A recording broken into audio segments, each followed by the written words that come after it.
So, how's your practice? It's been good. Um, I I had a kind of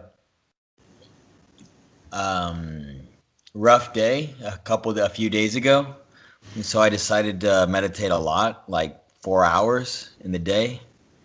And yeah, I started sort of thinking about, or not thinking. I started like had very few distractions, like very few, and I started sort of feeling like I don't know, a very impersonal sort of re- relation with them, sort of like looking for the self but not really finding it, kind of thing. Uh, Hmm. yeah, it's the first time I've really had that sort of sensation. It wasn't like really deep, but it was kind of like I feel like if I keep doing it a lot more, I'm gonna start having that more often. Hmm. Yes, that's exactly how. If you have, if you start practicing rightly, then it will go deeper and deeper. Just like a musician, a child can sit in front of the piano and piddle, or they can practice. If they are actually practicing, they'll enjoy practicing. And because they enjoy the practice, they'll learn the instrument. And Yeah, it just goes from there. But if the child doesn't like the practicing, then they won't amount to much. yeah. So I think I'm gonna up my practice to. I'm aiming for 2 hours a day now, just because I feel like I'm close to getting that more often and maybe deeper. Well, it's not so much of how many hours a day you practice, but that when you do recognize that the mind has wandered away from the breath, making that big change right there at that particular point in time is really an important point. Because if you come into the practice with that mentality of aha, I can see you, aha, I've caught you again, aha, this is really nice, then the next thing we can do is experiment with it in the question of, well, what's a really good breath? How can I Hmm. really enjoy this one? Hmm. Kind of like that. Go for having a really good deep breath. Enjoy the moment. Hmm. Keep coming back to that is what we want to do is the practice of coming back to that over and over and over again. Now, when most students have the idea that how many hours a day you practice determines your level of skill development, but that's not the case. How many hours that you practice, in fact, what will happen is that the mind gets tired. If you're practicing really well and you practice intently, then the mind's going to get tired because you're doing things with the mind that you haven't been doing before. Uh, Learning mathematics, learning new things, and putting new connections and doing things like that takes work. This is one's right effort in the meditation is to keep coming back and coming back and coming back rather than staying there and staying there and staying there. All right. Yeah. So when you talk about 1 hour, 2 hours, etc., like that, you're thinking about coming into a place and staying there, hoping that by being there, something good is going to happen. So this is the way that I would announce that is that which is more likely. Your job is to teach a dog how to train a dog to come when it's called. If you lock a dog up or tie it to a tree and then go a distance away and call the dog can't come. Is that right? The dog is locked up, Yeah. cannot come. But if you have the dog out there and you keep calling the dog and the dog will come, when the dog does come, what does the dog trainer do? He gives him a treat. He rewards the dog. That Yeah. treat may not be food. In fact, professional trainers use food because they really don't know how to treat the dog. You treat the dog by telling him how good he is, and what a good boy he is, and you scratch his head, and perhaps the dog licks your face or whatever like that. That's the reward. Uh The huh. food, not necessarily that much of a reward, but the dog will get used to that being a reward, and so he'll accept it. But the point that I'm making here is that you need to reward yourself, to reward the mind when the mind comes back. Mm-hmm. Because the dog is, if you don't reward the dog for coming, he's got no reason to come back. Yeah. Okay, so this is an important quality, is that when the mind wanders away, you have to be there to see it. And what will happen with all meditators as they begin is that the mind will wander away, and sometimes it'll stay wandered away for long, long times, perhaps 10, 15, or 20 minutes. And it Yeah. just goes. But as the skill develops, the skill of sati, we'll remember more often. That's the skill we want to bring up. It's a very strange skill, Yeah. to the skill of remembering to do something over and over and over again. That's a new kind of skill. Normally we think if we practice a skill over and over, we'll get it. But this skill is a skill that you have to practice that's different. In other words, you think that, oh, I've got this thing. If I hold on to it, I'll learn something. No, that's not the way to do it. Holding on to something is not going to teach you. Keep getting it and grabbing it and grabbing it Yeah. and touching it. That's how you learn. Yeah. This is I because mean, it always keeps bringing you back to the present moment. yeah. I mean, when I meditate now, my mind doesn't really wander anymore. Um, I have distractions sometimes, but I usually find out pretty like within a breath or so when that happens. Um, During the day, it's another story though. So I'm working on that a lot. I've been using the tricks that you mentioned about the Dracula when you touch things and that kind of thing. Exactly. Uh huh. The one that I haven't tried yet is this. So you had mentioned the sleeping posture. The kind of it was like a lion's pose or something like that. I think that's That's what it's called. Uh huh. so. What's the point of being mindful while you're about to go to sleep? Well, look at your choices. The choice, the way that normal people go to sleep is that they're busy, and then they say that it's time for bed. Maybe they get tired, but they lay down with the idea that I've got to get to sleep because I've got things to do tomorrow. Mm-hmm. They can't sleep because they like it. They sleep because they have to. Okay. So they go to bed in a victim's posture. They go to bed in a victim's position. And now they start to think about what happened during the day. In fact, dreaming has a lot to do with trying to solve the problems that we didn't solve during the day. Mm-hmm. And the Buddha talks about it in the sense of burning by day and smoldering by night. Okay. What we need to do is get the mind fit to go to sleep, just like we need to get the mind fit for work. If we're going to Mm-hmm. understand the Dhamma, we got to get the mind fit for work. The best way of getting the mind fit for sleep is with thoughts like, oh, even if I don't go to sleep, I still got nowhere to go and nothing to do for the next 8 hours. Let me just lay here and enjoy this. Mm-hmm. And then if the mind wanders away, then we can say, oh no, I'm going to just lay here and enjoy this. I'm going to enjoy the covers. I'm going to enjoy the temperature. I'm going to enjoy laying in the bed and just enjoy this moment. That's the way to go to sleep, because if you go to sleep that way, with the mind relatively free from hindrances, then it means it will be relatively free from dreaming during the night. Now, the scientists have already figured out with the research that they have done that the REM sleep, rapid eye movement, and other things that can be recognized by the doctors on the outside is not really all of that restful, that the really reparative, restorative sleep is done at a deep level. Okay.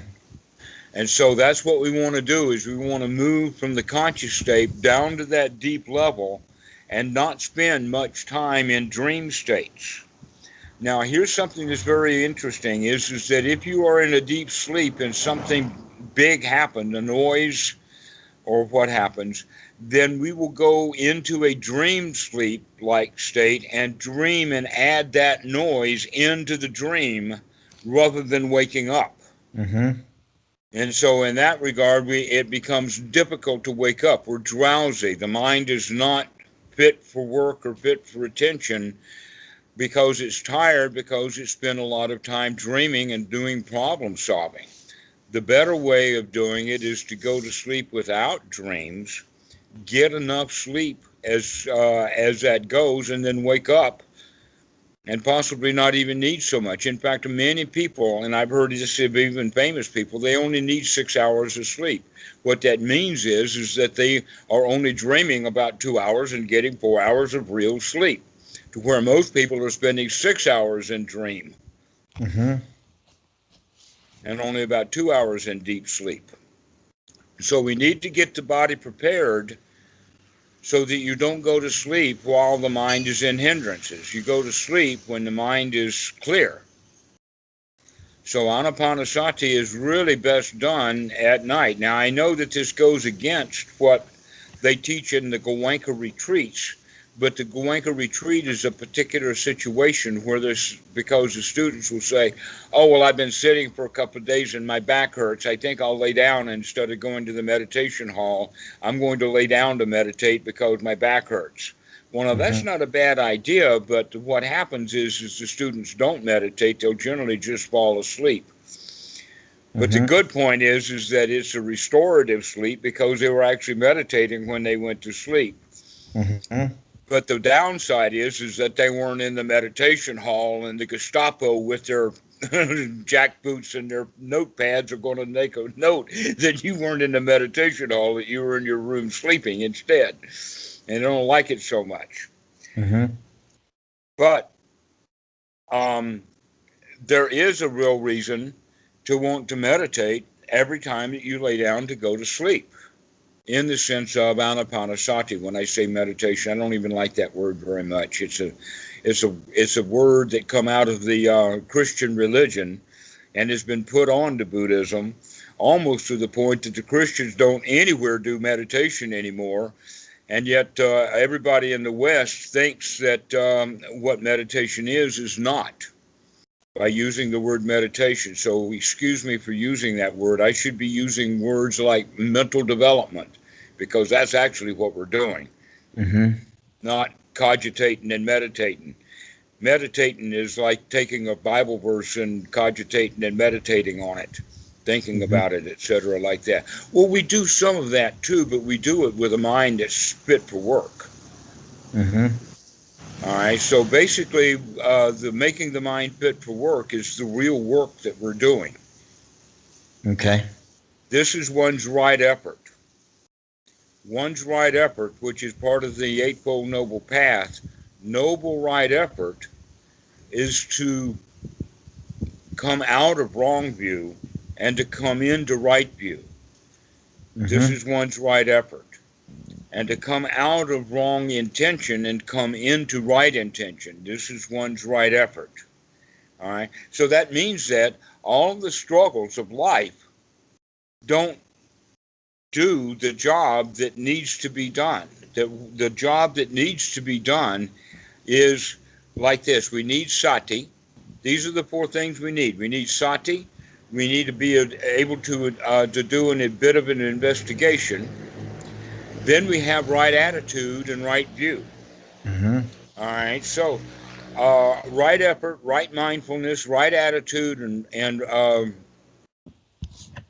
right view.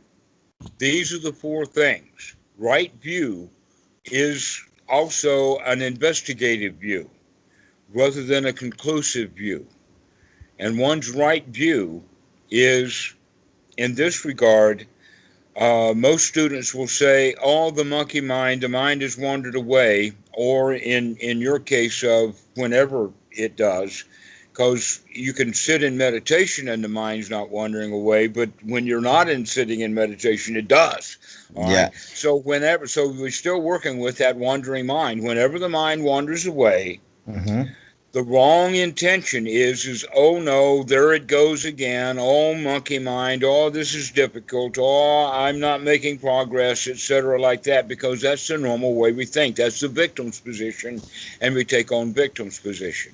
Mm-hmm. What we need to do at that point in time when sati occurs is to recognize wrong view as wrong view. What is the wrong view? All right. um, Victim's position. Oh no, this is hard. This is what makes it difficult. All Mm-hmm. right. It's not a matter of being hard. Really, what's going on when you use the word hard is the feeling I don't like it. Okay. This is not hard work. It's easy work, but sometimes we don't like it. So we Mm-hmm. have to start changing our attitude about it. So Okay. one's right attitude is actually also changing one's feelings. We have to gladden the mind. We have to perk up the mind. We have to give the mind success. In fact, Bhikkhu Buddhadasa talks about it like that. So even though you're practicing meditation, this is something that you need to practice whenever mindfulness occurs. Whenever you think about it, to think about, oh, well, the mind has probably been in its ordinary state. Let me gladden the mind. Let me check it out. Let me be happy that I can see the mind. And we Mm-hmm. do that over and over again so that if you're doing it 10 or 20 or 30 times a day, of taking a deep breath and having a happy smile, this is a nice moment. You do that 20, 30 times a day, it will begin to slowly, as a habit, take over so that that becomes your existential life position of being a winner, as opposed to the existential life position of being a victim, a loser. Mm-hmm. So I've got two questions about that. Okay? So the first is you were saying that, okay, so before you go to sleep, you're saying that I should use breath awareness or focus on the breath as I go to sleep. Focus on enjoying being in bed. Focus on enjoying go to sleep. It's Okay. not so much the breath, but in Uh, this case, it's the enjoyment. Focus okay. on this is good. Oh, this is nice. Oh, I like this. Okay. Nowhere to go and nothing to do, no pressures, no worries. And then I'll have a thought about a worry or a pressure. I say, never mind, out you go. Right now, I've got no pressures, no worries. Everything is really nice right now. Okay. And then during the day, so when you say anapanasati, so this is where we left off last time, by the way. We were about to talk about anapanasati.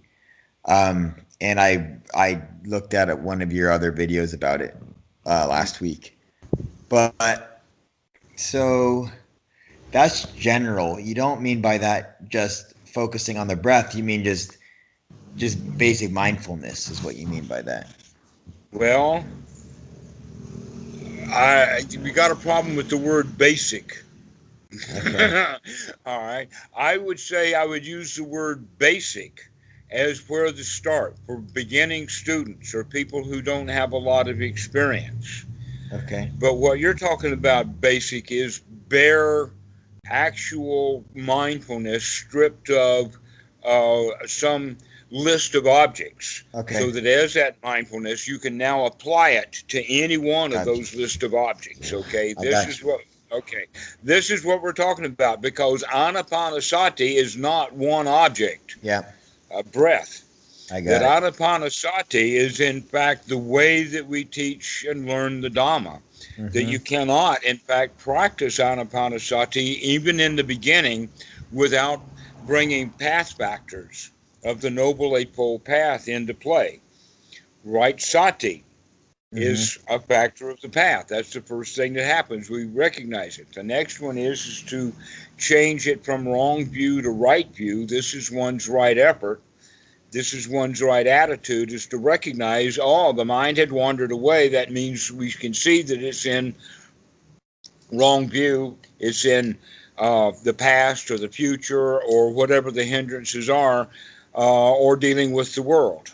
Doesn't matter what it is. When the mind catches on to that the mind is not paying attention to whatever objects that we've given it, then we bring it back to the object. Now, the breath is the first object that we use, and it's called anapanasati. But we actually practice anapanasati for the fulfillment of the four foundations of mindfulness. Well, now, breathing is only what the body is doing. Mm-hmm. And so that's only one foundation of mindfulness. Mm-hmm. Okay, when we say foundations, we're talking about that list of things that are worthy of being looked at. Yeah. Okay, now the first item on the list is going to be hindrances, because that's the first thing that students encounter is the hindrances. They recognize that the mind has wandered away. Well, guess what? That recognition there is going to then be changed to the recognition of anger, the recognition of ill will, the recognition of desire, the recognition of all kinds of other stuff. But in the beginning, that sati is the recognition of that the mind has wandered away from the breath. Yeah. Later, we're going to start building on that breath to incorporate more and more and more of the satipatthana. That in fact, you cannot be mindful of the breath without also be mindful of the mind just a little bit, because when the mind wanders away from the breath and you don't know it, there's no mindfulness there. Yep. But when you recognize that the mind has wandered away, we're also experiencing the mind. Mm-hmm. In this case, experiencing the mind, is a mind hindered mind or is a mind free mind? Other ways of looking at the mind: is the mind exalted or is it ordinary? Is the mind sharp and bright? Is it dull? Is it sleepy or is it alert, etc., like that? Because our mind goes through many, many different states and conditions based upon many different variables, but by not looking, everybody has the idea that the mind is kind of steady state. Yeah, I can think. And yet you recognize upon reflection, oh no, when you first wake up in the morning, we're generally a little bit drowsy. How can we wake up more? Okay, some do it with coffee, some do it with the water, taking a shower or whatever like that. But the mind is not always a steady state. It's all over the place, up, down, this way, that way. And we begin to experience it more and more, what state the mind is in. Yeah. So this is step 9 of anapanasati, experiencing the mind. Eventually, we'll work with feelings. We'll work with all of the body. The third step of anapanasati is to experience the full body. Now, some teachers say to keep the breath at the nose tip, but a much better thing in the beginning for students is to make sure that they're fully breathing, that they're watching the rise and the fall of the chest, that they start to pay attention to the chest area, because that's where people will meet and find anxieties and things. So staying with the body. But now already we're at step 3 of anapanasati. Okay, so there are 16 stages, and at each stage we take on different objects. But whenever we recognize that the mind has wandered away from the breath, we always start back with the breath. And then while we're experiencing all of these aspects of anapanasati, we still keep the breath in, maybe in the background, but we're always watching the breath. Okay, and the key word, by the way, in the anapanasati sutta is train. Now, the word train is not used in the first 2 steps of anapanasati. Mindfully breathing in, one knows he's breathing in, he knows it's a long breath, and mindfully he breathes out, knowing that it's a long breath. This is something we don't need training for. We can do that. We can mindfully watch the short breath as it comes in and as it goes out. What we mean by long and short is the long breath is the controlled breath that's controlled by the frontal cortex, And the short breath, or the normal breathing that we normally do, is controlled by the reptilian mind, by the breathing part. And if that doesn't kick in and start the breathing going, you'll die. Everybody who stops breathing dies. In fact, that's the word expire. The word for death is the same word as breathing out. You breathe out, you don't breathe back in. So it is, in fact, the autonomous or the self-preservation instinct that kicks in and does the breathing for you. But when you're thinking about it consciously, it actually lights up the frontal cortex up front, right up in this area. The frontal cortex gets lit up. So you can watch the breath, that long breath. When you watch it, you're actually controlling it. When we're watching or mindful of the short breath, we're letting the older part of the brain take over. But when we let the older part of the brain take over, that's most likely when the hindrances are going to start back up. And you say, well, what that means is that you're actually giving the hindrances a chance to start back up. The answer is yes, because the job is not to keep the hindrances completely squashed. It's to beat them every time they arise. Okay, so keeping them down, you can imagine that the Army is like this. The Army is out there, and there's a resistance to the Army. So long as the Army is out there in the neighborhoods, etc., like that, the resistance is going to be hidden away, safe and secure. But, and this is how we do it when we're actually watching the breath, the hindrances are at bay, the resistance army is there hiding. If the big army goes away, then the resistance will come back out and start living their life. Once they come back out of their hidey hole, now the big army comes in, whoop, and gets them. If the army stays, the resistance will stay in hiding. So in this way, we actually want to use these two different kinds of breathing to give the hindrances a chance to come up so that we can beat the tar out of them. And so a lot of students say, oh, my mind is a monkey mind and it's so hard because the hindrances keep coming back. Yes, we want them to keep coming back. We want to be mindful of them coming back so that we can catch them when they come back. We know them very well when they come out. Yeah. All right. And a lot of students keep saying, oh, no, I want to suppress, I want to hide, I want to keep them at bay, I don't want the hindrances there. And then they're sitting in meditation, they can keep the hindrances at bay, they get off the cushion, and the rest of their day is full of hindrances. Yeah. Okay, but if we practice over and over again to see those hindrances and say, "I caught you, I got you," da da da da.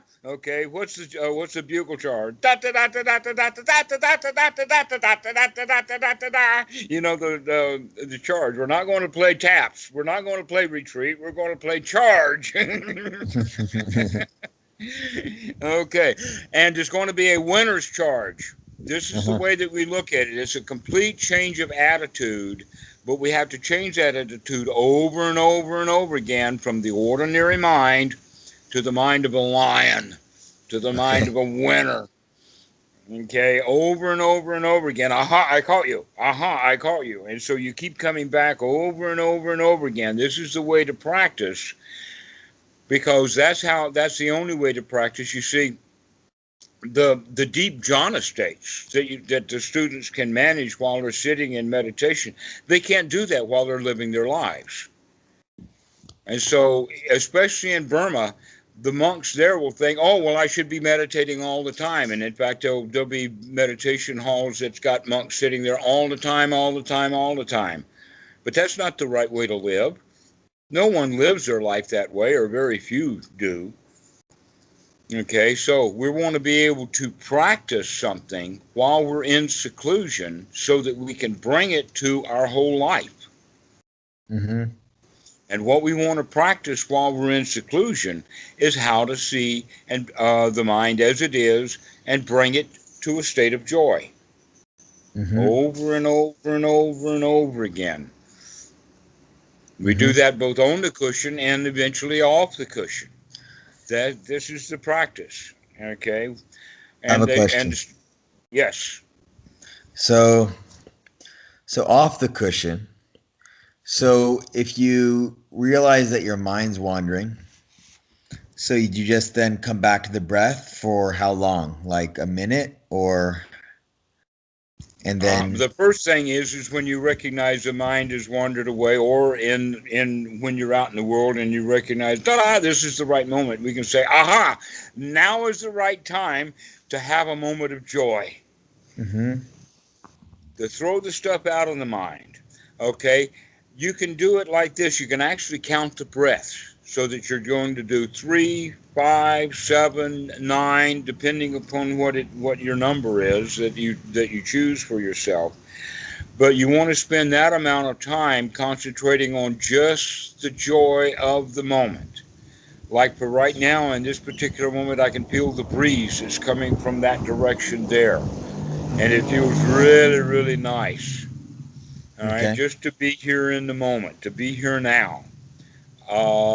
And so after we do that, then instead of going back into the normal mindset, this is the next time then, which would be a couple of minutes later or whatever after a few breaths, that now we start paying close attention to the body and the body's movements, the Mm-hmm. stretching of the hand, the reaching, etc., like that. And we do that until we forget to do it. Mm-hmm. Okay, we just keep doing that until something distracts us and we forget to do it.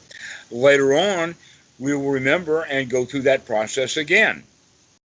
Mm-hmm. Okay, aha, I caught you. Aha, this is a good point in time to sit and do nothing for a moment. And so, like if I'm writing an email, I'll stop the email. I might even close the lid of the computer and just sit here and take a deep breath. Isn't this so nice? Oh, it's beautiful. Ah. And I'm looking around, but I'm not looking around with my eyes so much as I'm just being here in this present moment. And we can do that for a few breaths, and then we start watching the body, seeing Mm-hmm. what the hands are doing. Watch and start watch. In fact, as you begin to practice more, begin to watch when you're talking how your hands and your tongue are tied together somehow. I don't understand that. People gesture, especially if they're Italians. Italians are known to wave their arms in their air when they're talking. Okay. Okay? And as you'll notice, I don't use much gestures. And when I do, they're intentional. Uh-huh. Like one of the intentional gestures of, this is suffering. This is the cause of suffering. This is the end of suffering. Uh-huh. Okay, like that. These are the kind of gestures, or when there's something to do. We use our hands when there's a reason to have a gesture. Mm-hmm. Until then, there's no reason to move them. And yet, watch people talk. When they talk, they're animated. What does animation mean? That means that they're talking mindlessly and they're not paying attention to what the body is doing at all. Mm-hmm. All right, so this is watching your face, watching facial gestures, and when you're talking to people, that's the time to start being mindful. Mm-hmm. Because when you're engaged with another person, you're almost always in the here now. How? Because if they're talking, we're listening. And we're listening to what they're saying right now. We're not listening to what they said 10 years ago. And if we Yeah. remember what they said 10 years ago, now we're not listening to what they're doing now. We're thinking about what they said 10 years ago. We're not here So, now. so But if we what do, listen to what they're saying now, then we're here now. Go ahead. so what do you think about this? So, um, okay, so suppose that I'm talking to somebody and it's somebody who's kind of stressful to talk to. Is it a bad idea? So what I've done in like the last couple weeks is if I know that they're going to just be stressful people to interact with, I just kind of have in the back of my mind my breath, and I find that kind of stabilizing to where I don't basically get pissed off. I don't know how else to say that. All right. Let's start approaching this from right from the very beginning, the wrong view. Uh-huh. They cannot be stressful. They cannot stress you out. Only you can do that. They are not stressful people. They are Okay. stressed people because they've stressed themselves out, and they're inviting you to join them in their stress fest. Okay. You do Yeah. not have to join their stress fest. They are not stressful to you. Okay. You are stressful to you. Okay. This is the most important thing is that you have to become powerful. When you call them stressful, you're a victim. You No, victimized yourself. yeah, that You're a makes a lot victim of of their stress. yeah, no, that makes a lot of sense. But is it possible to, by focusing or being aware of the breath when talking, that then my mind doesn't stress me out? Actually, no, we need a little bit more than anapanasati at step 1 or 2. We actually need at this time to go all the way up maybe to step 10 of anapanasati in the sense of being mindful of your mental state rather Mm-hmm. than the breath. Now, you can use the breath to become aware of your mental state. We always start again at the breath, but as you're taking that in breath and going back to step 1, you can also begin to build the joy. Now, here's the thing people give off vibrations, and that we recognize those things. In fact, the human being is more of a pattern recognition machine than it is a truth sleuth. It's not very good at detecting truth, it's only good at recognizing patterns. Okay. And that one of the patterns that we recognize is when other people are in stress. And so we become stressful too. The third Brahma Vihara, which is called mudita, uh, speaks on the issue of sympathetic vibration, sympathetic joy. Now, when we mean sympathetic vibration, we can see that this is actually a physical thing. And so, if you have a violin that's properly tuned, sitting in a room by itself, and a man with a trumpet comes in and plays an A on his trumpet, and then Mm-hmm. stops playing it, everybody in the room can hear just faintly that violin playing its A. All right? Uh-huh. Now, we do that with each other on a regular basis. Yeah. We share our feelings with each other, and we expect people to feel the way that we feel. For instance, if you're angry, you want everybody to be angry with you. All right. If I'm angry about the bank and what the bank did, I want everybody to hear my story about the bank with the intention that they hate the bank as much as I do right now. Yeah. All right. I might, in fact, want to lie just a little bit, be grandiose, tell them that the bank did this 3 times when they only did it two, or maybe they did it 20 times when they only did it two. Okay. And so we become grandiose. In other words, we do things to make people feel the way that we feel, and they oblige us. For instance, if a woman has lost her husband, she's in grief, she shows her grief, but everybody around her is expected to feel her grief along with her. It's socially inappropriate for you to laugh at a woman who is in a state of grief. Mm-hmm. And it's also very difficult to do. Mm-hmm. However, when someone is merely stressed out and trying to give you their stress, perhaps joy is the right solution. That they cannot stress you out. Only you can do that. You can remain joyful.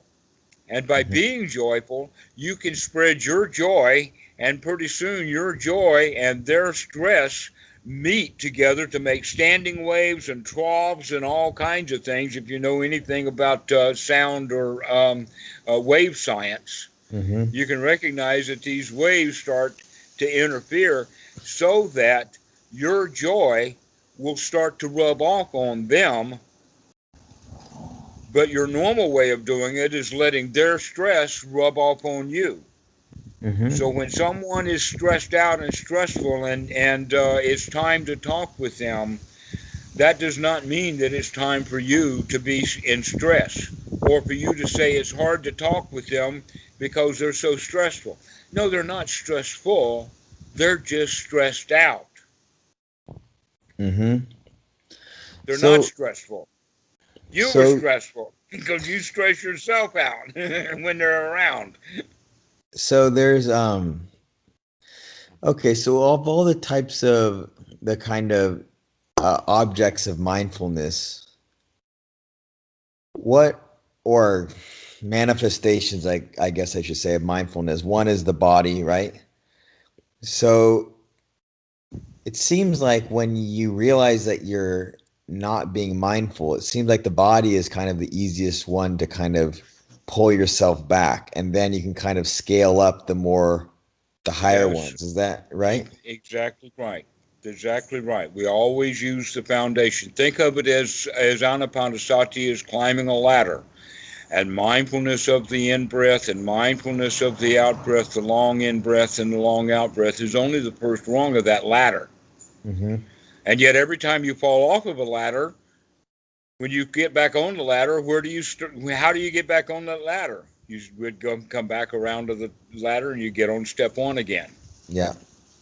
Okay, and climb the ladder again. And even if you get up to the 16th rung and you fall off the ladder, you can't just jump back up to the 16th step. You got to start again. Come Gotcha. back to the beginning. And even though you can climb the ladder really quickly, you still want to climb the ladder. Now, this ladder has 16 stages in it, 16 steps of anapanasati, based upon the four foundations of mindfulness, which is the structural way that the human being is built. It Mm-hmm. based upon the old original elements from prehistoric times of earth, water, fire, and air. Yeah. So you had said this before. Let me see if I remember. So earth, that's the body, right? The the air, those are thoughts, right? Those are the thoughts. That's clouds in the air. They just float by. The water, if I remember, is emotion. Exactly so. Okay. And then the last one, fire. I feel like that's like, is that clinging? Or is that the No, fire's Vedana? the Vedana. mind. In fact, Tanisaro has written a book, Fire Like Mind, no, Mind Like Fire, Unbound. Okay. That in fact, the ability to think is the ability to fire. We light stuff up. In fact, that fire is the same thing as light. You can think of enlightenment as setting yourself on fire in the really right kind of way. Okay. So, okay, so fire is fire kind of like awareness of everything going on? Is that Let us call it the mind itself okay, which differs from and the thoughts states of mind. and differs So from you can have emotion? a mind, you should have a fire that's smoldering, Mm-hmm. or you can have a fire that's blazing brightly. You can have a fire that's contained, say, in a fire pit, or you can find a fire out of control. Okay. Okay, the mind So, is also like that. but the fire then it's the mind is then containing the other ones in a way, right? I mean, it contains the thoughts, right? It contains the Well, in this regard, emotions. we're only thinking about it in the sense of covering all the elements. Okay. There's another way of looking at it, and now I'm starting into Sutta number 38, which is the Mahatanha Vibhanga Sutta, the analysis of Tanha, which is clinging.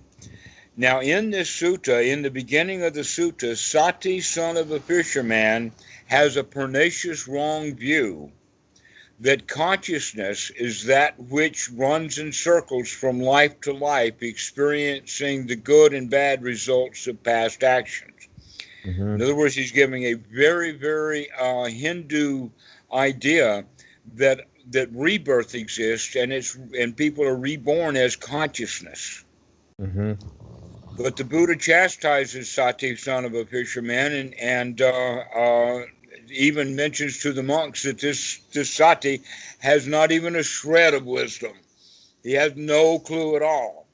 And then the middle part of the sutta is talking about consciousness in relationship with fire. So Uh-huh. how do we know fire? We know fire and label fire by its fuel. For instance, you'll have a dung fire, a gas fire, a wood fire, a cotton fire, a Mm-hmm. house fire, a car fire. Okay, so fire is known by its fuel. The same thing is true about consciousness. Mm-hmm. In other words, we know consciousness by the door that it's using. So we'll have eye consciousness, we'll have ear consciousness, we'll have touch consciousness, we'll have smell consciousness. These are the various kinds of consciousness that can be, and they're always temporary. It's not permanent. And it's contingent on A the fuel. sense. Yeah. Yeah. Okay. Yeah. So without a nose, you don't have nose consciousness. It's Exactly. yeah. And in fact, the dogs laying around here are much better with olfactory than humans. So consciousness is almost like just a receptacle of stuff. It's not like a coherent. It's not like a I don't know a I'm going to use substantial. It's this not like a analogy. It's substantial like a thing. bucket. It's a Yeah. bucket. Exactly. Yeah. A bucket that is not only very leaky, but it has to be put to work right away. Yeah. All right, and this is the analogy in that regard. When you look at an object, like I look out and I see a tree, that tree has the label tree on it. What the eye sees is not a tree; it's just a vision.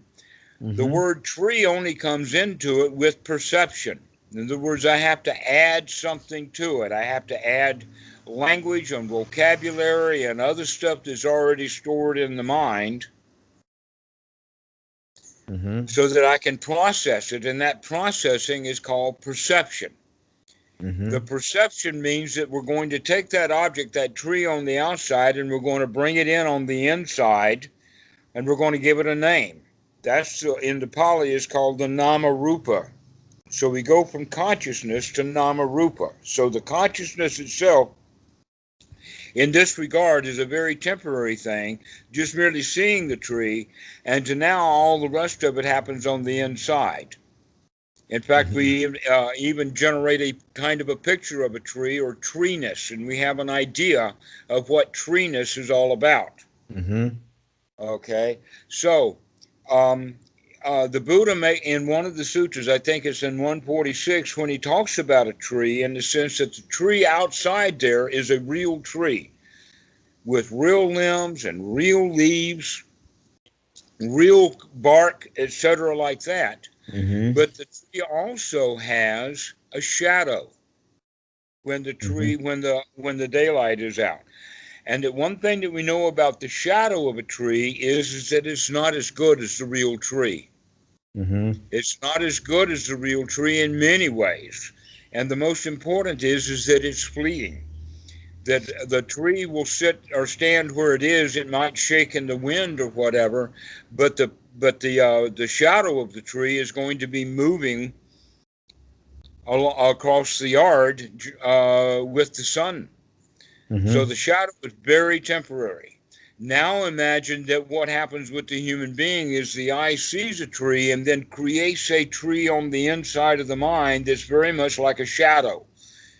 It doesn't really represent what the tree looks like, but it represents enough to where we've got the concept of tree and treeness. Yeah. Now, here's the important point that shadow is also fleeting. Mm-hmm. It's also what happens on the inside of the mind, Okay. not on the outside. At that point in time, when we recognize the tree, now we see tree. And that's what contacts us the internal representation of the tree, not the real tree. Yeah. All right, so now let's take that the word tree and the idea of a tree into the idea of a beautiful girl who's working behind the counter in a store, and you go into that store and you see the girl and you like her, and you walk out of the store with the thoughts about that girl. Well, guess what? The guy then will fall in love with that girl, but he's not falling in love with the real girl. He's falling in love with his idea of that girl. Uh-huh. And the idea of that girl is marvelous, wonderful, beautiful. She's got such a coy smile and she puts on her makeup correctly and all of that kind of stuff. But the real girl on the outside doesn't always wear makeup. She's not always happy. She's not always flirting. And she might have 2 kids and 2 ex-husbands and a mother-in-law who hates every man in her life. But we don't have any of that information, and so we're not able to see the real girl. And so what we fall in love with is an idea of a girl, not the real thing. Mm-hmm. Now let's move this from the tree to the girl to the person who is stressful to you. Mm-hmm. And you recognize that your stress does not come from them. Your stress was manufactured in your own mind, and the stress that you're picking up is a shadow of their stress. It's not the real stress. It's not the same stress as what they have. You're Mm-hmm. manufacturing your own stress when Mm-hmm. you're around. Okay, in fact, you're 2 people who see the 2 of you standing there, both of you stressed out, and yet an observer will see that you guys are not in the same feeling state at all. That his stress may be more excited than your stress. Mm-hmm. His stress may be putting him in the position of persecutor, and your stress is in the position of a victim.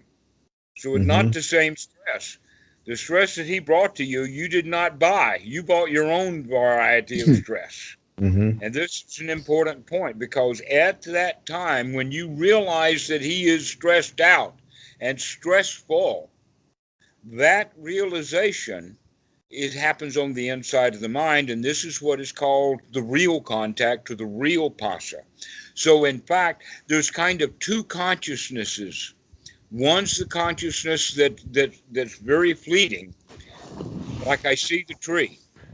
And then the second kind of consciousness is an all internal consciousness that has something like, I see what you mean, or I see what you say. When I say, I see what you say, that's all a mental thing, because you cannot see what someone is actually saying. You can only hear what they're saying. Mm-hmm. You might be able to understand it, but when we say we see what you say, it's because the person who says that has created a mental picture, and in fact what he is actually doing is actually seeing what that person has said. That the person has created a verbal picture, but the listener sees it as a mental picture. Mm-hmm. Okay? Right. So that contact is on that second kind of consciousness that is all internal. It's full of crap, because we've been full of crap for our whole lives. We started off as children, we started off as victim, and so we remain victim. Mm-hmm. All right? Okay, so now we're recognizing that, oh, he cannot stress me out. No Mm-hmm. matter how stressed out he is, he cannot make me stressed out. That's my choice. And Mm-hmm. so if I can see that stress coming, I can choose how I'm going to feel based upon Anapanasati. I can instead say, aha, I see stress coming. I see you. I check you out. I notice that. Mm-hmm. I'm not going to be hooked by that. Okay, so let me give you a completely different example in this case. I saw a film of a Saturday Night Live set of clips that were put together that may have happened over a course of several of their shows. And the skit was the same skit, doing it with various people, and that was that they would engage a guest in dialogue, and while the person was talking, they would throw a lightweight but very large plastic fish at the person, Okay. intended to hit them in the face. Okay. And time after time, it was a woman who would get hit in the face. The Mm-hmm. men could deflect them, but there was one shot of a guy who was, I guess he was a Heisman Trophy winner or something, but he was a footballer, and his job was to catch footballs, right? And so he's talking to the guy just like I'm talking to you, and out of the corner of his eye, way over there, the fish is thrown, and he, without even moving his face, grabs that fish right out of the air. Okay? What does that mean? That means that he was there in the moment to catch that fish. The question would he be there in the moment to catch stress if someone threw a stressful at him instead of a fish? Mm-hmm. All right. But this is the training that we can have when we're training correctly. We become able to do things in the moment because we're there in the moment. Mm-hmm. So we've got a pretty girl, we've got a tree, and we've got a fish flying through the air. These are the three examples of that point of contact. When you see something, what are you going to do? If you are mindful, then you're going to be able to act appropriately. And if you're not mindful, you're either going to get hit with that fish, you're going to fall in love with the wrong girl, or you're going to hate a tree or get stressed out due to Mm-hmm. lack of mindfulness. But if we're Johnny on the spot, in other words, if we recognize the mind has wandered away and we can see that and come back to the breath, that sati, that recognition that the mind has wandered away, is exactly the same recognition that we need when that guy who is stressful comes with his stress. Mm-hmm. And now you recognize he cannot make you stressed out. He can't do that. Only you. And he can't not only stress you out, but you can't stress yourself out unless you know how to do that. Mm-hmm. And so it's not his stress that you're being stressed out on, it's your own. Mm-hmm. The stuff that you used to make, you're Yeah. making it again. It's the old stress, the old storage of stress that you're bringing up. You do not have to do that. You can see when that stress is coming. When he's even walking down the hall, you can say, aha, stress coming 5 seconds ahead. I can see it coming. All right, Mm-hmm. by knowing that, now you have a chance to do something about it that's wise, successful, correct. And the way to meet stress is with joy. Mm-hmm. Going back to that idea of sympathetic vibration, if he can make you sympathetically stressed out, can't you make him sympathetically joyful? By being very, very glad to see him. Aha, I haven't seen you in 10 minutes. Oh, I'm so happy to see you. Mm-hmm. Well, the last time I saw you, I was really stressed out, but I'm not stressed out right now. I'm hoping you're not stressed out either. Yeah. And you know something? I bet he'll have a smile on his face before you finish that little talk. And all of a sudden, your joy has won that moment. Okay. And he is, in fact, not stressful to you. Mm-hmm. But that takes practice. No, it takes sati. Okay. But The that takes practice of practice. sati. Yeah. Yes, exactly so. That's why we want to get in seclusion so that we can keep practicing that. Mm-hmm. And so now you've just proven to yourself, oh, getting the mind into a state where I can watch the breath all the time is actually not the goal. Mm-hmm. The goal is to come when you're called, Mm-hmm. Yeah. to be Johnny on the spot, to be here now. Mm-hmm. Okay, taps is calling, or reveille is calling, or stress is calling, and we need to be there to meet it. Mm-hmm. So, when you said that there's 16 parts of the anapasat, oh, sorry, I'm messing it up. The Anapanasati. It's actually the anapanasati. same. It's exactly the same word as pranayana, like in pranayana yoga. Okay. Prana, yana, and anapana are reverse of Sanskrit versus Pali. Pali is anapana, in out breath, and Oh, pranayana is okay. out breath, in breath. But it's the same thing. So so you say that there's 16 steps. Is this the four stanzas and each one has four parts to it? Is that okay? Precisely. Okay. There are And then four and then is body, it four feeling, four mind, and four mind's objects. okay, that was gonna ask. Okay. No, I just wanted to make sure I was clear on that. I see. And so it gets progressively kind of at a higher level as you go up. Is that right? So the No, easiest. no, Okay. no. They're all together, all available, and how to practice is one by one as they occur. Okay.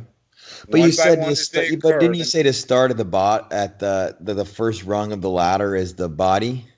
Right, we always start over again like that, but one by one as they occur. So let me give you an example of that. That you're sitting and watching the breath, and now you're not watching the breath. The mind has wandered away.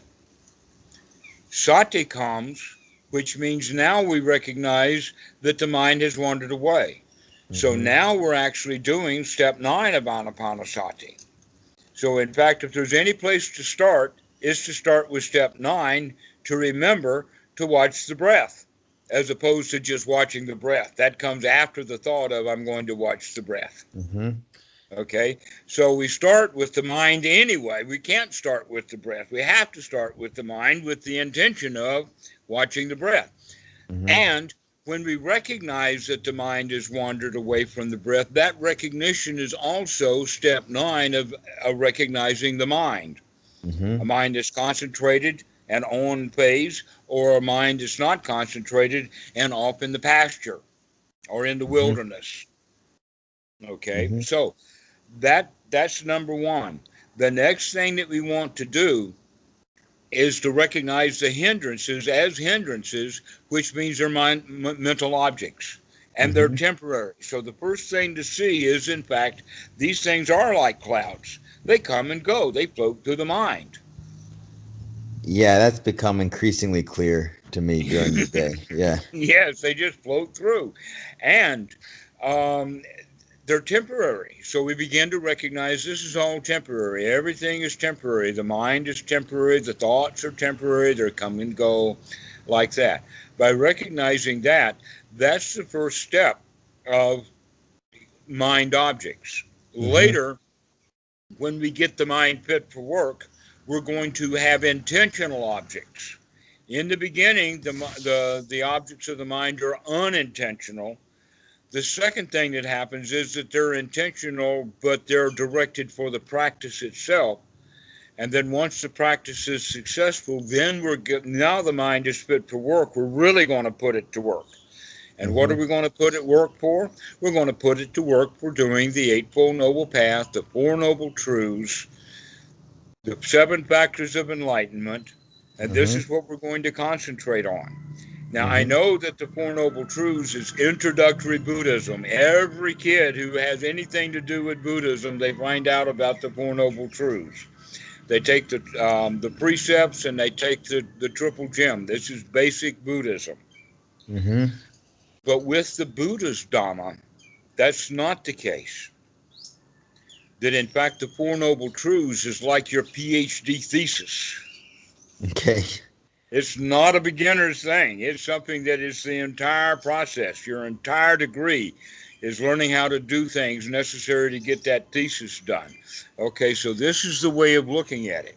Is that the first thing is the mind's objects are going to be hindrances. Then they're going to be thoughts about meditation itself. Once that's successful, then the mind is going to be fit for work and put to work. Mm-hmm. And how is it put to work? What is suffering? This is suffering. What's causing suffering?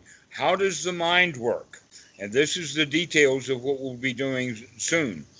But Mm-hmm. right in the beginning, Anapanasati, 16 steps. The first part is to recognize everything is temporary, everything fades away, and everything dies. And because everything fades away and everything dies, we got to let go of everything. All right.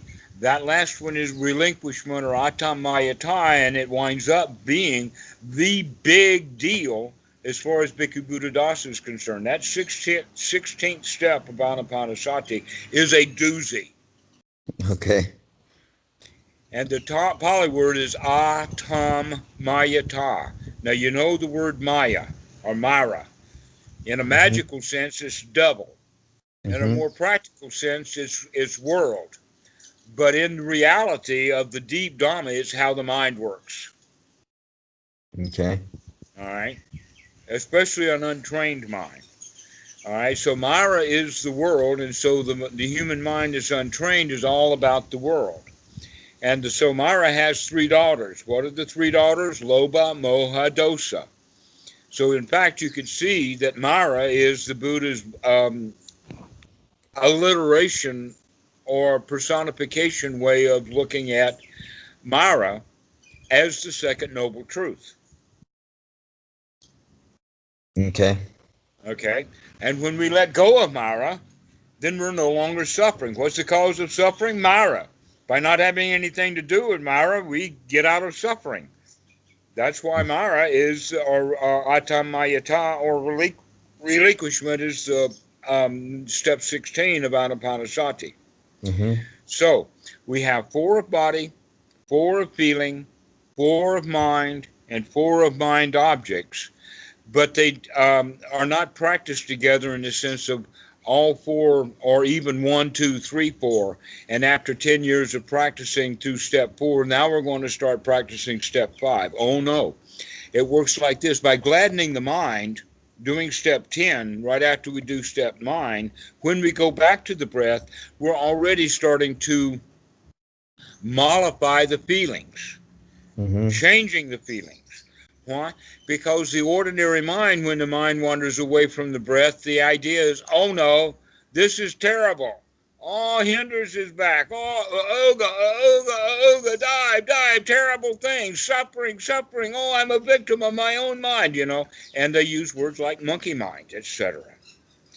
So we need to make a change for that. We need to change that from, oh no, I lost my object of meditation. Oh, poor me. Meditation is so hard. We need to change that into, aha, I caught you. Aha, I can see you.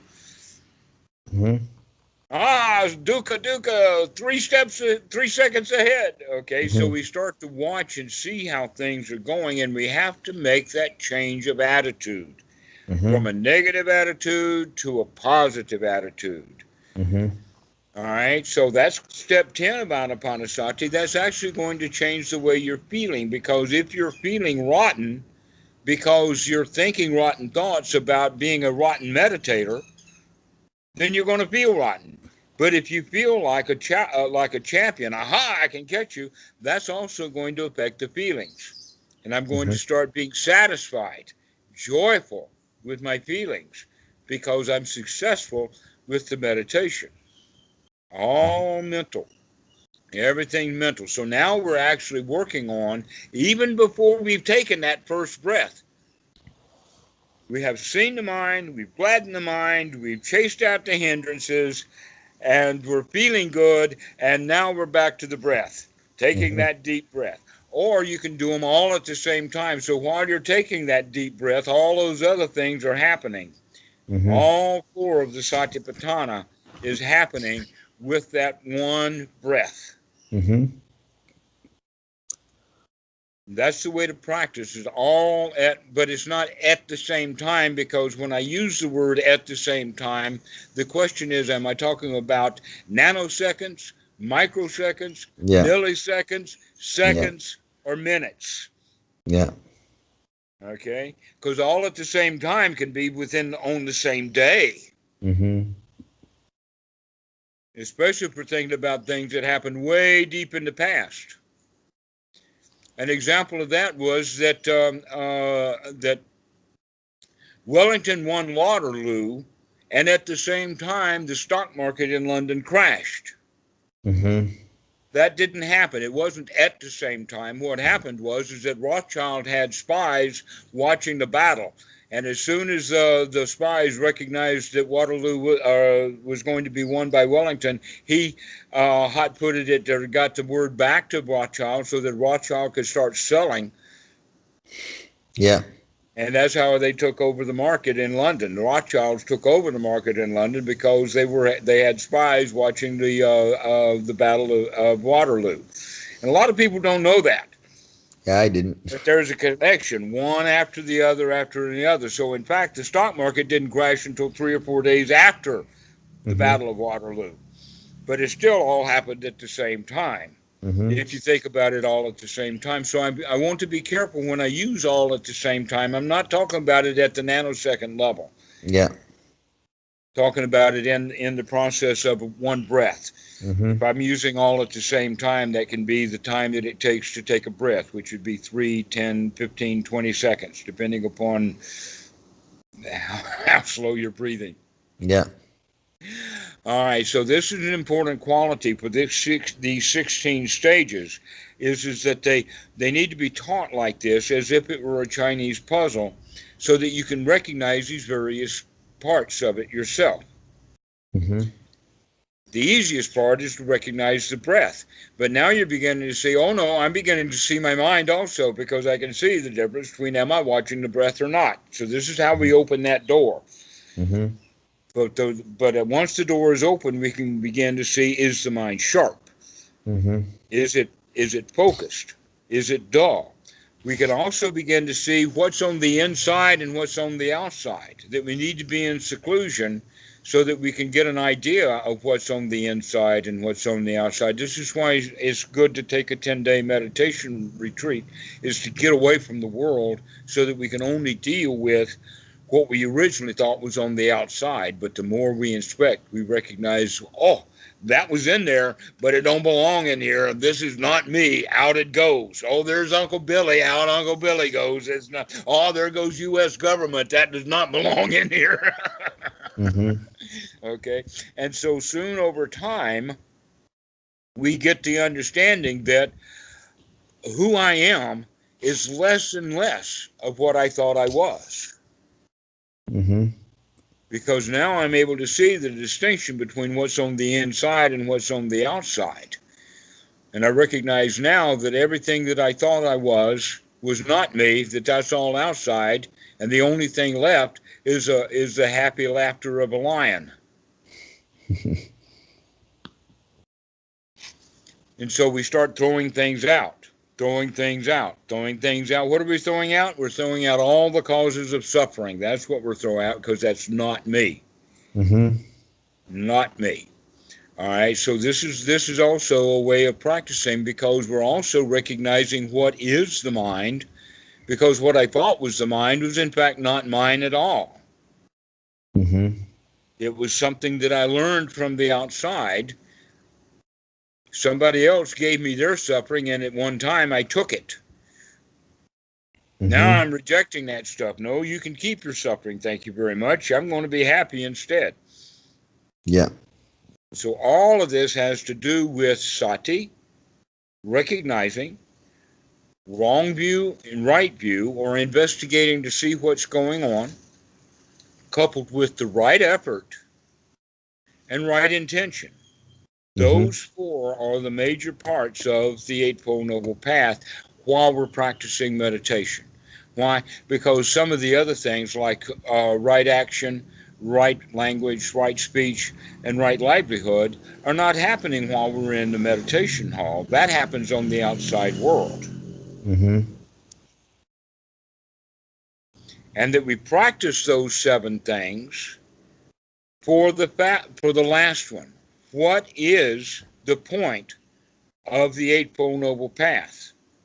What is the point of the Four Noble Truths? It's that last one. And so the Buddha talks about it is a right noble concentration with its supports and requisites is the Eightfold Noble Path. Think of it like that. Now, what is right noble concentration? When we hear the word concentration in English, we almost always think of the wrong thing. So the Buddha gave us a hint. He says, right noble concentration means that the mind is unified, is whole. It's not scattered. It's not divided. It's not part this and part that. It's a unity. It's a whole thing. Now, here's some things that'll keep us from having a unified mind. Lying. If we tell lies, we're not whole. We're divided somewhere between the truth and the lie we told. Another one would be doubt. If there's any doubt, then that scatters the mind. We cannot have a unified mind if there's any doubt. Another one, doing what we're told to do. If you do things you're told to do, you can only do them from a victim's position. So one who has a unified mind is uncontrollable. You cannot control him. He's a lion. You can control sheep. You can herd sheep. You don't herd lions. The only thing you do with them is kill them. That's the only thing you can do with a lion. You cannot order a lion around. It will not do what. Okay, so if one who has unified mind becomes like a lion, they do not follow other people's orders. They listen and follow their own order. They listen to their own drummer. Mm-hmm. And what is the music that this drummer is playing? He's playing the song of suffering and no suffering. That's our new way of looking at the world. So this is what makes us unified, is because we're always looking for the way out of suffering. Mm-hmm.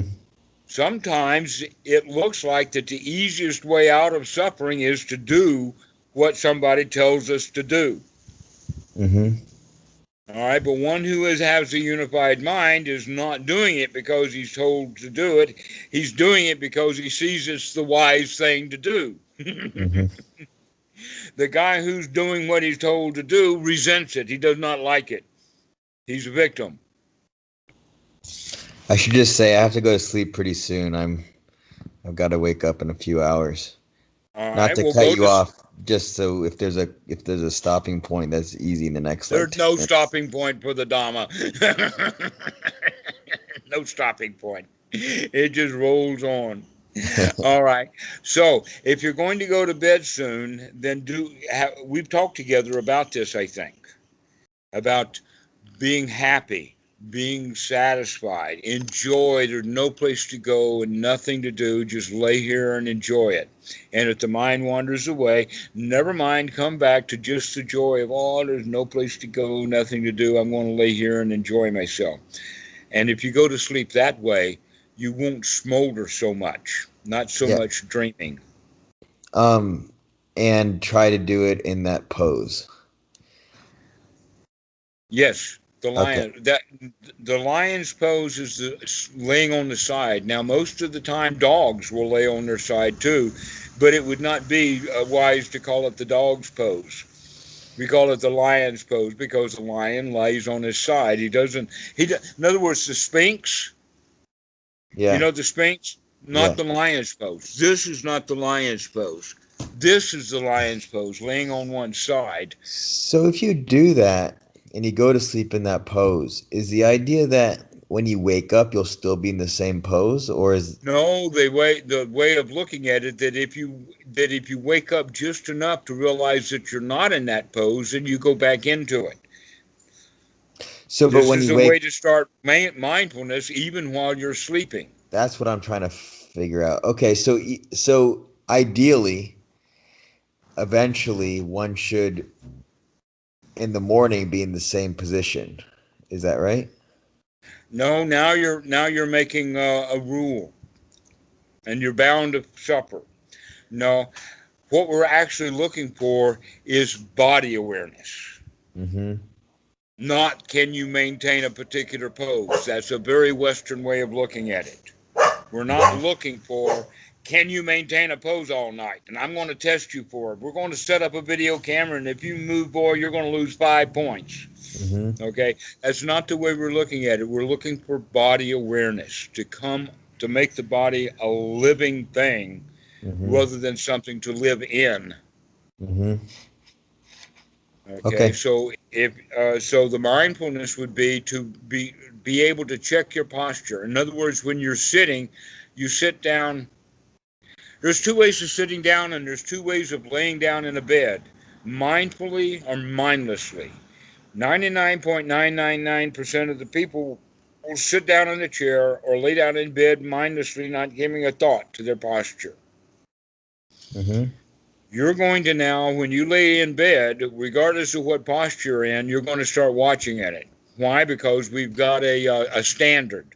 The standard is laying on your right side. The second standard would be laying on your left side.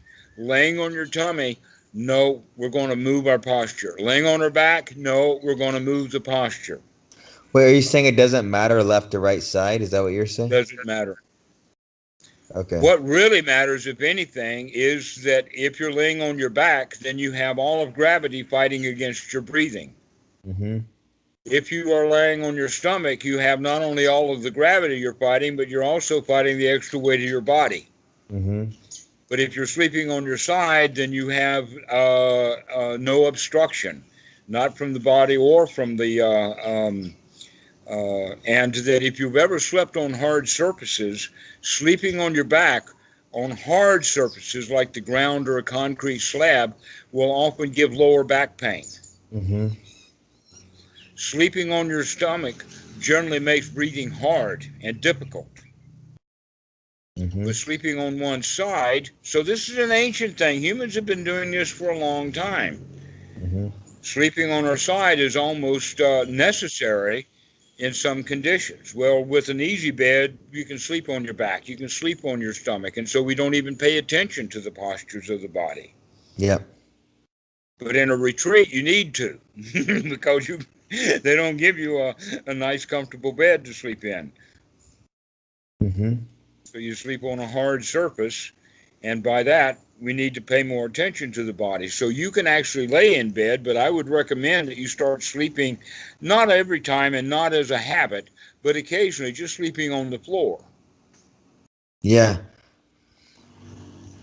Just get out of bed and lay on the floor, and then you'll know what I'm talking about these body postures, that it's actually much more convenient to sleep on the floor if you're laying on your side. Uh-huh. Uh-huh. Okay. So throughout the night, an ordinary person sleeping on the floor will change their posture from what they normally do, which is on their back or whatever, and they'll naturally, in the night, go back into the lion's pose. Mm-hmm. But we don't if we're comfortable enough because we're laying in a comfortable bed. Yeah. I see. And I see it all the time. I not all the time. I have occasionally seen uh, advertisements, say on internet, on YouTube or whatever, and the commercial is $1,000 for a mattress. $1,000 for a mattress, and they're claiming all kinds of benefits about you'll sleep better, blah blah blah blah blah, and people buy that. They hear that advertisement and they say, "Oh, all of my sleep problems can be taken away by me buying that company's product," Mm-hmm. and it's all a lie. Yeah. That $1,000 in that mattress. We've got a mattress here, but the mattress that we've got is so old that every movement will pop a spring or so. So laying in bed sounds like grung, grung, because it's so old and worn out. But it doesn't matter. It's Mm-hmm. not the mattress. It's the mental attitude. That's what we have to look at. It's the mental attitude. So if you have the mental attitude, I'm going to lay here and really enjoy my sleep, then we can do that whether we're laying on a hard surface or not. Mm-hmm. So the hard surface or the soft surface or the mattress or whatever is not the issue. The issue is, can you get a good night's sleep? And the answer is, it depends upon what you're doing, not what mattress you're laying on. Yeah. All right. Well, now that it's time for bed, you go do that. Yeah. All Go right. ahead. Yeah. Night. Okay, good night. We'll All see you. right.